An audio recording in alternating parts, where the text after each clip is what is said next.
name is Chris Jordan. I'm the Director of Education and Programming here at New Winston Museum. How many of you here are here for the first time? Wonderful. That's fantastic. Every new person here is another person to be an advocate for us, and hopefully we can inspire you to do that for us. I want to make special note to the exhibition that you are sitting under and within tonight, which is called This School, This City, celebrating 50 years of UNC School of the Arts in Winston-Salem, and for which tonight's performance is tied into. And I also want to make mention of the beautiful projection of a beautiful painting that we have behind us. The original is 18 feet wide by 4 feet tall, and it is it's Nicholas Burton Bragg's most recent mural, and it's hanging right now in the new library at School of the Arts, which should open shortly. We're going to have a program there in March to talk to the artist about that. We have posters of that painting in the back for sale as well for $15. And I want to tell you all how thrilled we are to be having this collaboration over the next several, for the last several months and the next several months with School of the Arts. It's really the type of thing that this institution, dedicated to the history of this community, we're really interested in forging these kind of relationships. And along those lines, I'm going to introduce my co-curator on this exhibition, Mike Wakeford, who is a Division of Liberal Arts faculty at the school. Thanks, Chris. Good evening. Yeah, I join Chris in saying thanks so much for being here at the dinner hour on a crisp Saturday evening. Some of you are probably also planning to leave here and then head up the hill to the Studio 4 drama Winter Cabaret that is a fundraiser, a night of entertainment, but a fundraiser for the fourth years to head off to their showcases and start to peddle their wares in New York and LA.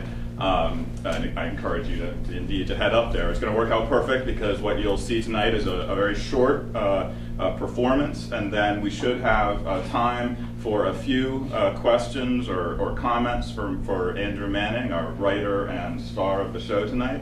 I know he'll be eager to hear your observations and take some of your questions. This is a piece that we hope will be performed at least another time and maybe even evolve as it goes. So look forward to hearing y'all's feedback. I do want to say that Andrew, in true School of Drama form, is fully booked. He's here at 6, and he will be in the showcase up on campus, which starts at 7:30 this evening. So don't hold him accountable if he ends up leaving in the middle of the final question as it's being asked. The show must go on, and he's heading up the hill.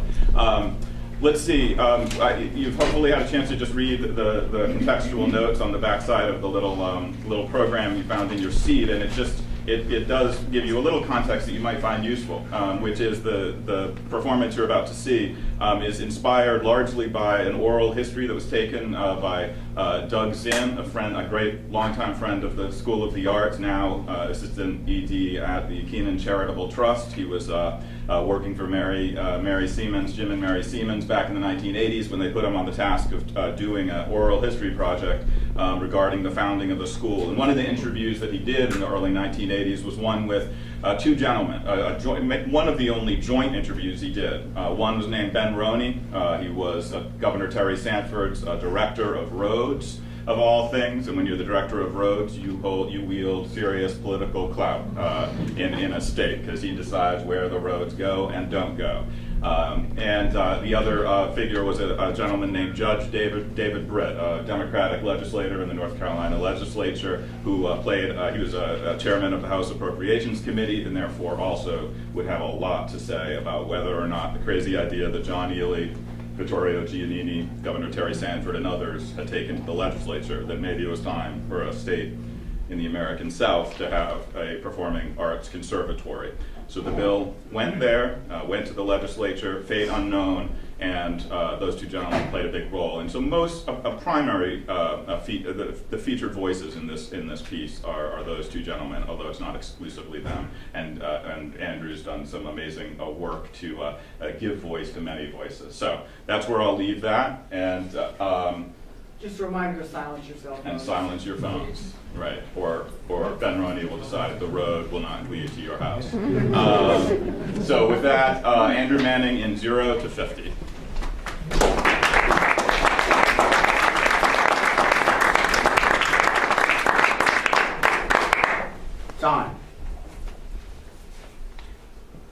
free, but it's priceless.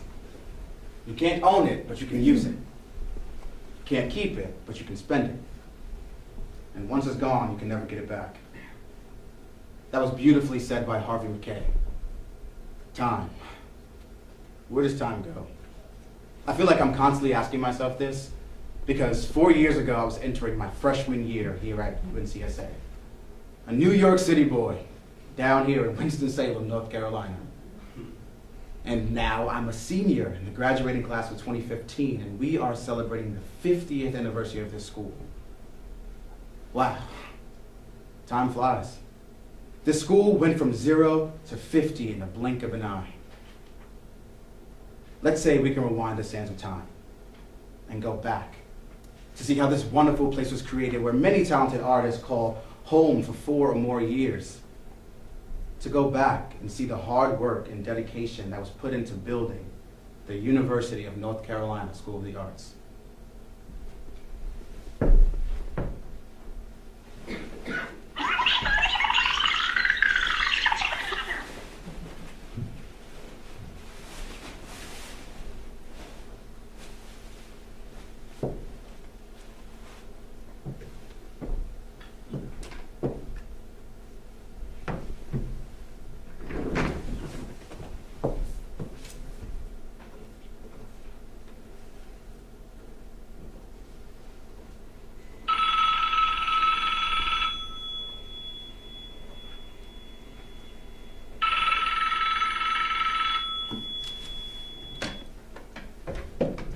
Yeah.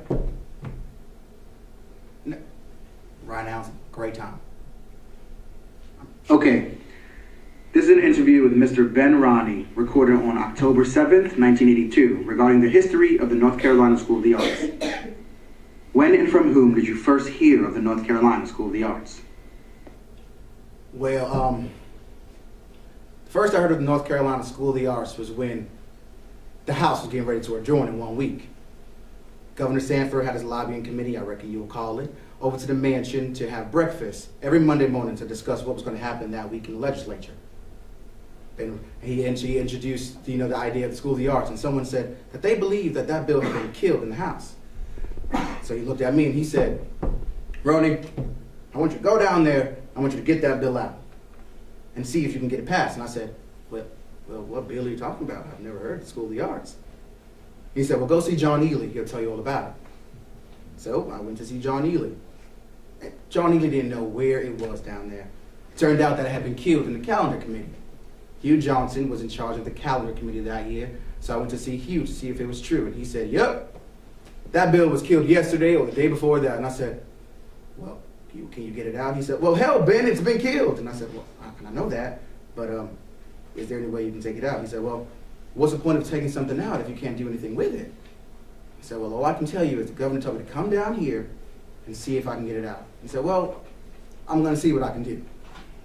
So I went back up to Terry's office, and I said, "Your bill was killed in the calendar committee." He said, well, can you get it out?" And I said, "Well, I talked to Hugh Johnson, and he said he'll see what he can do."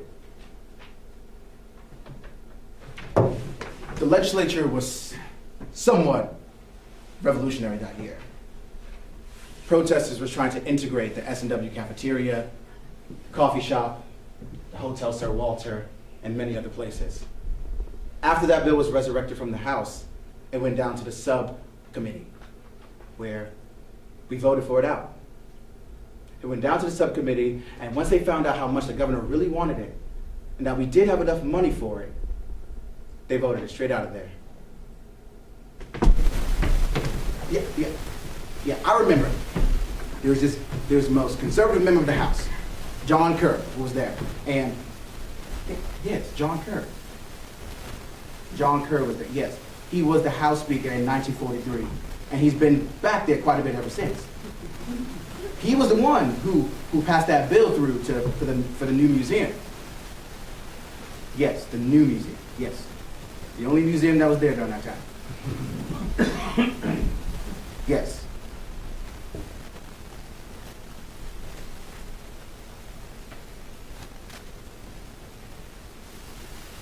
You ready? Okay. Yes, John Kerr was the guy who put the bill through for the museum. So I went to speak to John Kerr and I said, well, John, we can really use your help. We can really use your help, and will you help us? And he didn't give me any satisfaction. No satisfaction whatsoever. He didn't say if he was going to help. He didn't say that he wouldn't. He didn't give us anything. And I said, John, you made history for yourself when you became the father of this museum. And this is your chance to make history again. You can do this. He said, well, I don't know. No satisfaction was given for us. So when the debate started, everyone was fighting to be heard. People from both sides fighting to be heard. And I remember Dan Simpson from Brooke County, Republican, stood up and made the most sarcastic speech against it I have ever heard. And that's when I went down to John Kerr, who was sitting about 5 or 6 rows ahead of me. And I said, John, we can really use your help. We can really use your help, and we need it now. Can you help us? And he said, well, you reckon they'll recognize me? I said, oh, yes, they will recognize you. So I eased on up to Cliff Boot, who was there at the desk, and I said, when John Kerr stands up, you recognize him among anybody else. He nodded his head at me, and old John just stumbled on up, and he said, Mr. Speaker, by God, he was heard.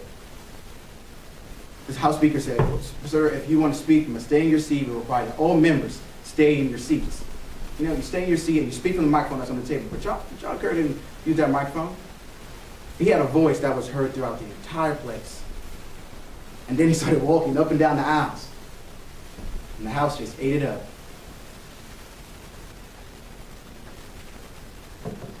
The motion was carried. And we won the vote by a comfortable majority. And that was the most dramatic moment in the legislature I have ever seen. What was the feeling right after Kerr sat down? Was there any cheering or anything? No. Cheering for what? It was done. When you first heard of it, did you think it was a feasible idea for North Carolina? Well, at first I was a little skeptical. I was, but after the governor explained it all to me, and after I saw how many talented kids there were with nowhere to develop it, I had no trouble with it. It seems to me that there was a lot of in-between people that it didn't really concern them either way. There were people that were really for it, and there was a small group of people that were really against it. And everybody else who was in the middle said, fine. There were, but they just didn't understand. You had to explain it to them. And once you explained it to them, then they got the idea. That was the main thing.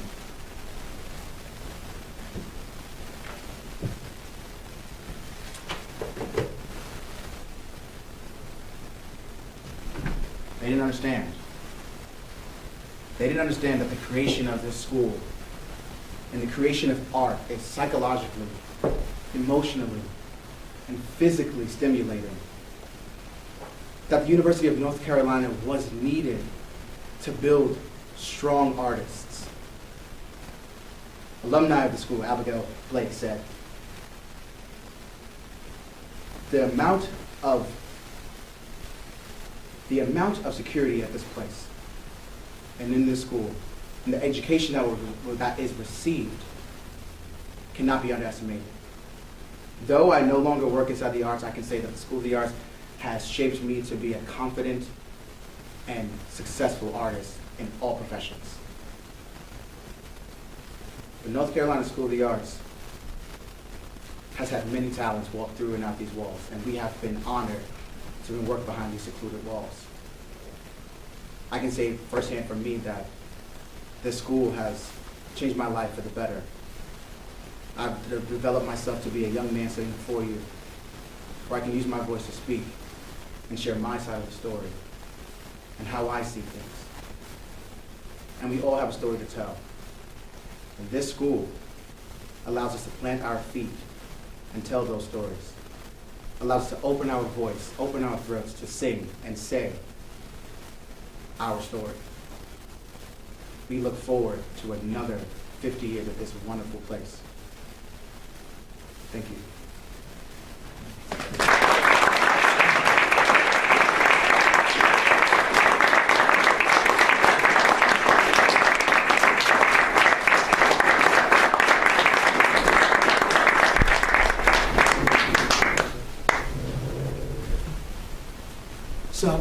to any questions.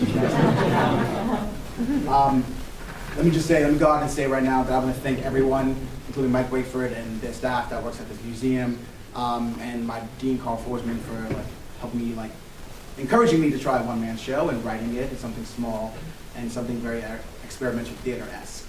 I would just say the process of writing this was not difficult in the sense that a lot of things was already written for me. A lot of the information was already there, was already given.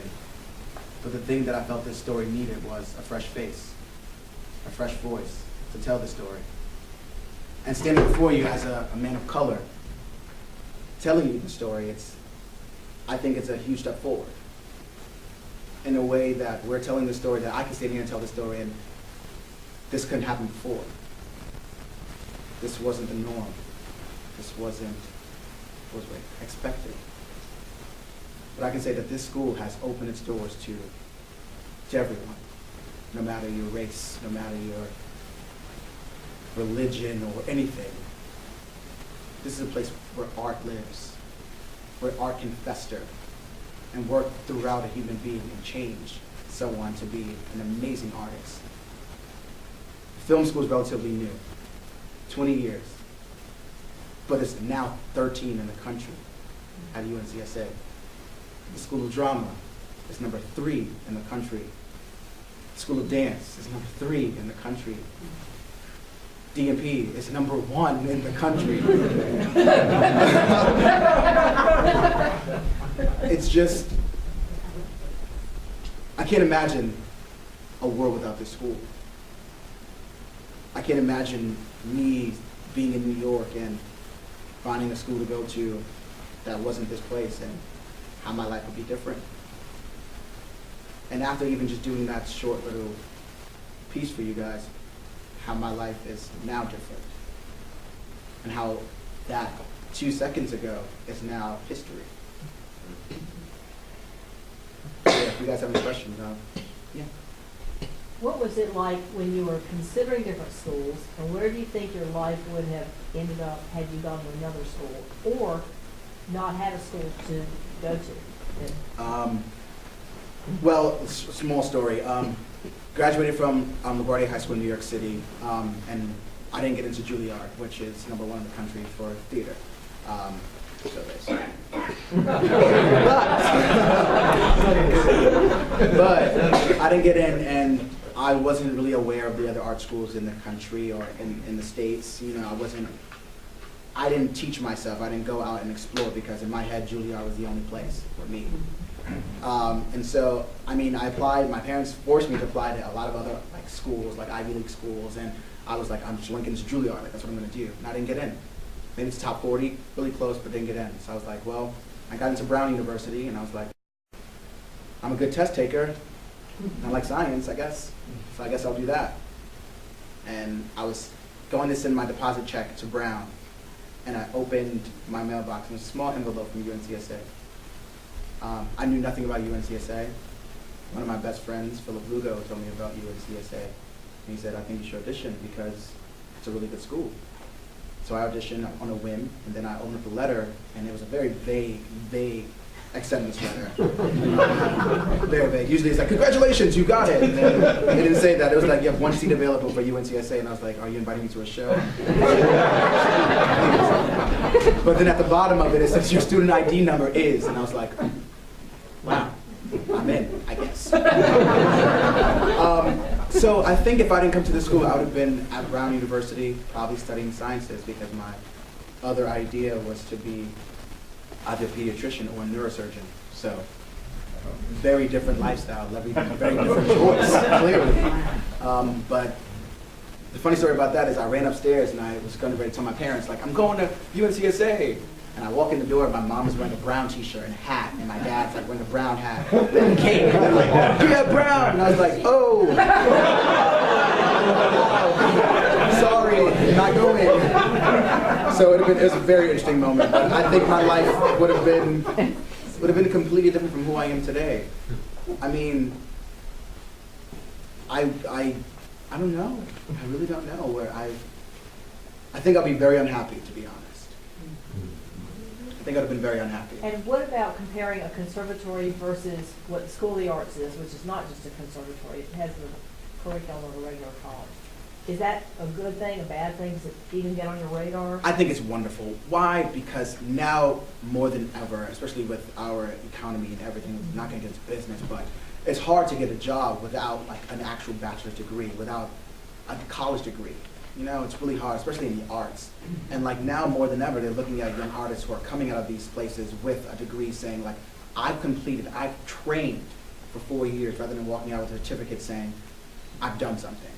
I've worked in the studio, or I've done this. Like this bachelor's degree has a very strong hold. I feel personally that it's something that can be uplifted and something that you can really use. So I think a liberal arts college like this, like not only conservatory, but we focus in on the art, crucially. And we focus in on those academics, crucially. You know, and it's just, I think why the school manages so well is that they teach us how to manage our time. They teach us how to really specify like what's important at these given moments. And test you as an artist to say, well, what's important to you? Well, what's really important to you? Is it important to, you know, be a freshman in college and be like, I want the college experience and I want to just have fun? And that's great. You can have time to do that. But when do you really say, okay, I know I have this project. I know if I sit here for an hour and a half, I can get it done. And if I get that done, I know I can do these other things. And the arts makes you grow up so fast. I feel like I matured almost too quickly. With that being said, I'm sitting before you as a just turning 21 young adult. And I feel comfortable enough, and I feel like I understand enough about myself and about what I'm doing to be able to share that with a group of people where most of you are older than me. But I feel comfortable enough where I can be able to have an intellectual conversation and say, I understand what you're saying, I understand what you do, and here's what I do. So that's what this school does. Yeah. How did you make the transition from New York or New York City to Winston-Salem, North Carolina? That was the transition. And do you miss the availability in New York City of being able to attend master classes readily, at an easy commute versus being here in Winston-Salem? Oh, being here, I mean, the transition was rough. Being born and raised in New York City, having everything open at all times. And like coming here and be like, oh my God, I want to go outside and like get something to eat. But it's like, oh no, it's 7 o'clock and everything's closed. So that was rough. And I'm so used to like lights and everyone being up in a city that never sleeps. And then coming here, we're like hearing crickets for the first time and actually seeing real stars. So it was different. But to jump back to your question, we have master classes here. There are master classes, and I'm getting the best of the best training. I'm getting probably better training than I can possibly get in New York. Yeah, I can get training in New York that's going to build skill to audition and build more of like a working actor in the business now, but this school has prepared me for that. My master class that I have now has prepared me for those small master classes where those two classes are used to sharpen my skills. This place helped me develop those skills. And I mean, New York, I honestly feel like New York would have been a distraction if I stayed there. I mean, there's so much work available. There's so much stuff that's going on that I would have been easily like, why am I in class when I can literally just be working? But I'm comfortable with saying like, I'm away from the city. I lived there. I lived there my entire life. I'm away for 4 years, like training in this little secluded bubble. And then I'm going to come out, and what I tell myself is, once I leave here, I'm going to be a force to reckon with in New York City.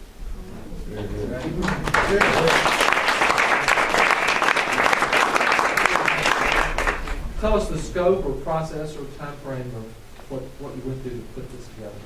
So this summer, my class got an email about this, and talked to my class about it, and I said, I'm very interested in doing it. He said, Andrew, like, ever thought about doing a one-man show? And I was like, what? No. What? Never. And he was like, well, maybe you should think about writing a one-man show and like possibly doing it for your showcase. And I was like, okay, sure. So I met with Mike Wakeford like the very same week we got to school, and I started like writing, and like I wrote this, at least the first draft, in 2 days. Wrote the first draft of it in 2 days, and it was way longer than this. Like I was just on a rant, writing and like adding stuff and like putting all my ideas like on paper. And then once it finally got to like act, like to do it, I realized that there was like a lot of like things that was in the text that I didn't really need to tell this story.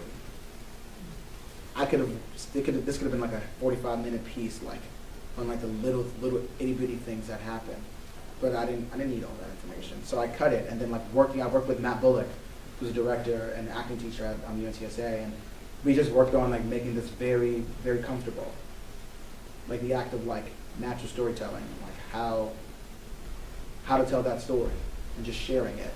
And it's interesting working by yourself and responding to yourself and having that skill, because that's something that we don't do quite often.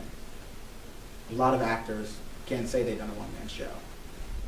A lot of actors can't say they know what it's like to have to be 2 or 3 other people and respond to yourself.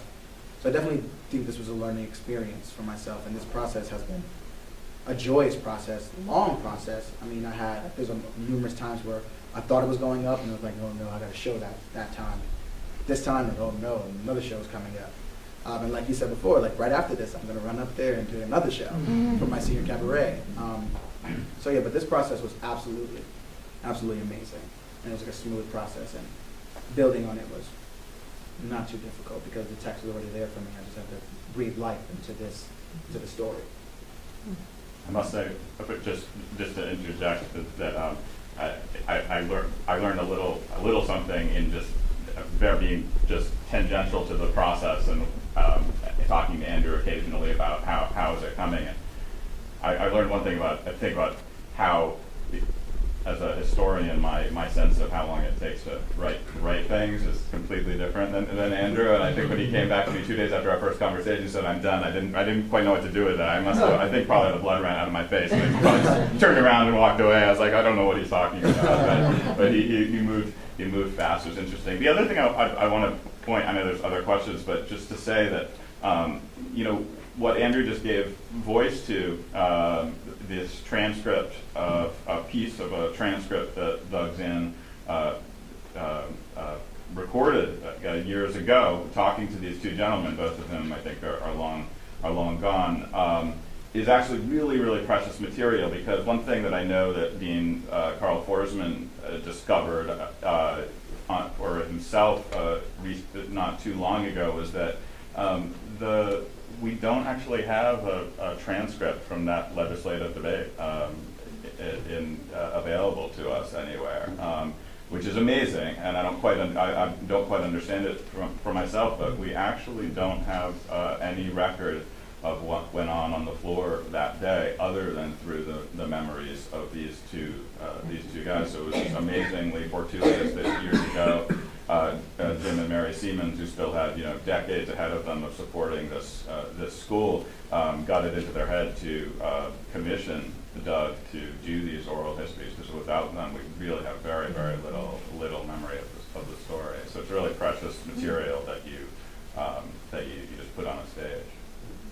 And if you're interested in the longer interview, Patrice Slattery, the archivist sitting in the 3rd row, has the PDFs. I wanted to build on that question and that discussion. Is there are many different pieces to the founding, as well as a huge expanse of 50 years. What was your thought process in focusing on this particular issue? I mean, this particular time when it's been kicked out of the calendar committee. I mean, how did you arrive at, this is what I want to write about, this little piece, and how in your mind it's sort of explanatory of the founding? Yeah, I mean, we tried to figure out, like, there's a lot of different pieces, like, and we started with like what can be like dramatized, what can we act, and not just speak the history of it. Like, what can we actually like kind of sink out my teeth in to make it a very like learning experience for myself as an actor. Like, how can that work? So I guess it stemmed from there, and we felt that like the beginning of this thing was so unclear, like all the steps that was transpired, but like what we did have was this information. And I feel that like once I got to the idea of like, okay, so I have this transcript that explains like the stuff that happened before the school, and I have the stuff that happens like right up to when the bill is passed, but that's it. And like, only thing I know, like in my mind, is like the school being here. So I think that was what interested me the most, of like being able to tell that story of like what happened before we got it, and like the work that was put into it, and like now what we have. I mean, being here now in this day and age at the 50th anniversary of the school, only thing I know is the 40 years that I've been here, and this wonderful institution. But it had to stem from somewhere, and where did it come from? And I think that's what a lot of history of like people and institutions and places of like how it all started. You know, we all like love like famous paintings, but like I find the interesting part is like the work that was put into it, the work that happened before that, the brush strokes that happened in that painting that make this beautiful painting. So I think that's what was more interesting to me, and that's what I ran along with. Okay, and very, very quickly, the fact that there wasn't a transcript and you're relying on oral histories, which sometimes are accurate and sometimes are not accurate. I mean, did that sort of entice you because it enables you to be a little bit more creative, Yeah. both with fictionally and with reality? It opens up like this whole like new realm of like things you can do. Like my inner child like was free to play in his playground.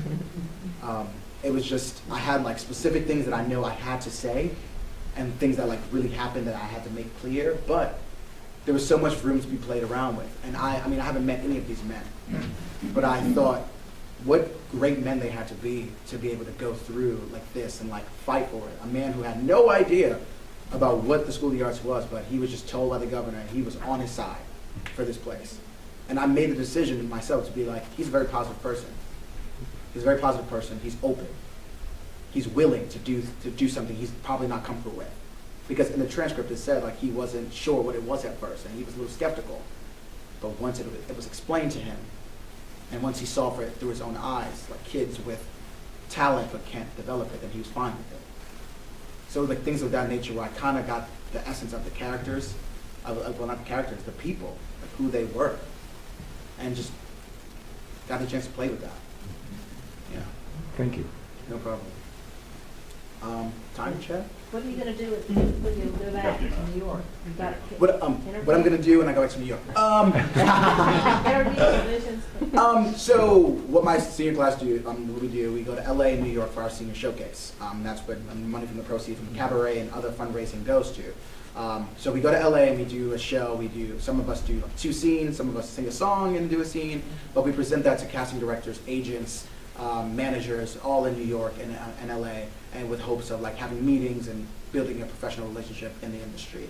And like once I go to New York, I'm planning on moving to New York, but that's my set goal. I mean, I have family there. I've been to LA and I don't know how I feel about it yet, so we'll see.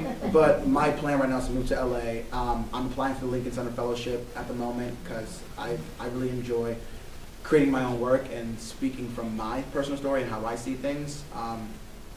And I'm thinking about doing a documentary called Seeing in Color that really takes place with how I see things as a young African-American man in the world. I think that's what I'm going to run with. And then just auditioning. I mean, not waiting for anyone to give me anything, not waiting for an agent to say, you're good enough and I'm going to give you a job. I'm way too eager and way too hungry to wait for someone to say, here's your job, here's your television show. I'll make my own television show, and then you can say, wow. That's just what it is for me at least. I mean, build your own work, make your own work, do your own work. And Carl Forsman said this, which I find is very beautiful, is there's no such thing as undiscovered talent.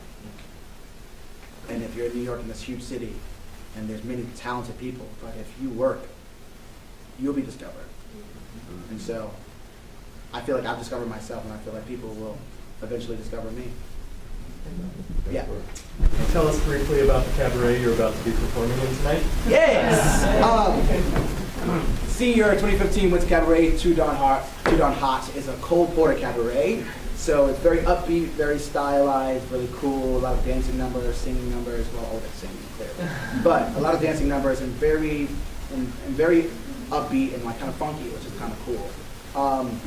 And like all donations that go to us, proceeds go to our LA and New York showcase, and actually whatever money we have left over afterward is trickled down to the class below us, so the juniors now. So we try to raise as much money as we can, not only for ourselves, but to push the next class out. So, I mean, if you're available, the cabaret is only like an hour long, so from 7:30 to 8:30 or 8:45, it's like a 10-minute intermission in between. But it's gonna be a lot of fun. My entire class has worked extremely hard on this, like all at the same time. Also, this season we're doing Angels in America by Tony Kushner, which is gonna be an experience. I'm playing Belize in that. And I'm also in Guys and Dolls, the all-school musical that's happening at the Stevens Center. Yeah, I'll be around, and that cabaret is going to be really fun. I have to run over there and throw on some tap shoes. Yeah. So, yeah. What are you doing in the cabaret now? Because I've been doing this, I haven't had time to like work on my own song, because before this, I also directed the Martin Luther King Jr. celebration performance at UNCSA this past Monday. Is that this Monday? Yeah. This past Monday, I directed, and like some of my cast members are here in the audience tonight, and I worked with them on this wonderful piece called The Skin I'm In that was just young voices just bringing life to the stuff that we're going through, especially with all these like critical hard moments in our world right now, especially with like these cases with like Eric Gardner and Trayvon Martin, all these wonderful people, and like these terrible things that happen to them. And we just shared how that made us feel, more or less. I mean, I choreographed some dances that just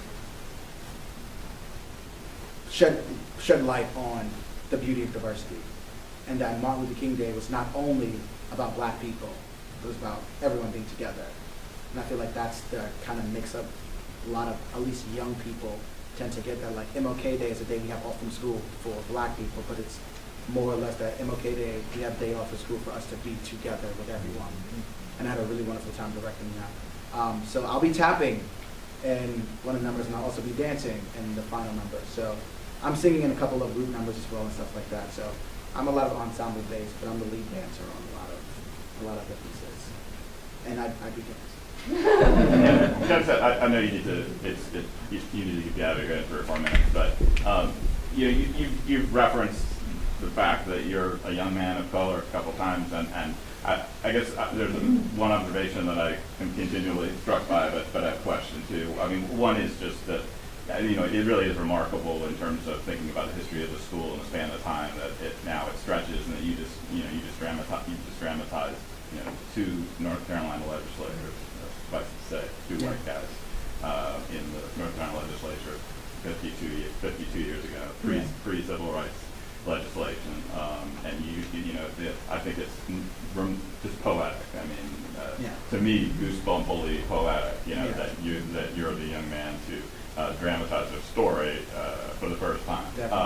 But just a curiosity. I mean, do you, as you get ready to go out and make your way in the profession, does your education here, either formally or informally, include any sort of explicit training or just preparation in terms of the unique, any sort of unique challenges that face young actors of color going out into the profession?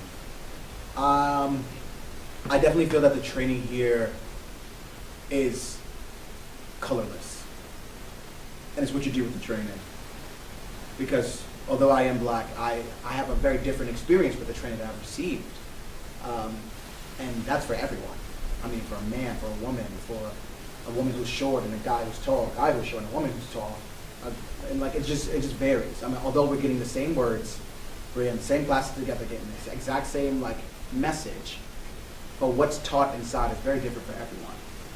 So for me personally, this training has definitely enhanced my sense of myself as being a man of color.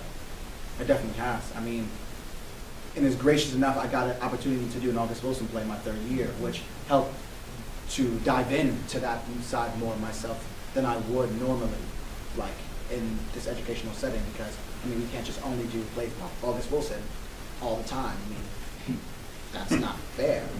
I mean, we have to do plays that are not only a stretch from people, but also like what people would play normally. And I mean, in the business, like so far, we've had like agent and casting directors come to my class, and we had like auditions, and like all of them has said to me numerous times that this is a perfect time to be an actor of color. And it was just like, why? Like, why is that? Why is this a good time? And he said, because it's about time you get hurt. What? You get hurt. Hurt. Yeah, it's about time. That shit hurt. No, not hurt.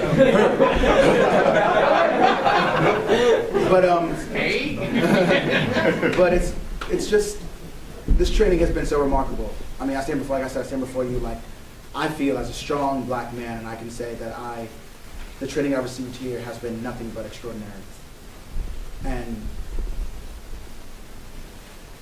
it's just, what you take from the school is what you get. I mean, I truly believe that you can come to the school and spend 4 years here and receive absolutely nothing if you don't apply yourself. You can come to this school and like get accepted and make it all 4 years, leave with a bachelor's degree, and receive nothing for yourself. But I feel like if you come to the school and spend those 4 years and you use those 4 years and really soak in each like life lesson, you will immediately learn who you are. You'll find out where your place is, and things around you will start to fall into place for you. There's no more searching. There's no more panic attacks. There's no more like, where do I go? Where do I belong? Because everything kind of falls in front of you. And like with this experience, this fell into my lap. And like, and MLK Day, I did it last year for the first time, and that just fell into my lap. And people enjoyed it, and then this year, I decided to do it again, and the response that I got this year was absolutely like amazing. I had people come to me and say that it should have been like recorded by the media and things of that nature. And it was just like, my life is just beginning. And I feel comfortable with myself to say, I'm going forward. And in that, I am completely confident that whatever life has in store for me, I will be able to handle it. That this school has made me strong enough to be able to handle any obstacle that comes in my way, anything I might face. And if one door closes, I guarantee I just gotta make a left or right turn, and there are 4 other doors there. And if that door closed, that just means that door just wasn't for me. But there will be a door that will be for me. And I'll find it. Well, the doors of Performance Place are waiting for you.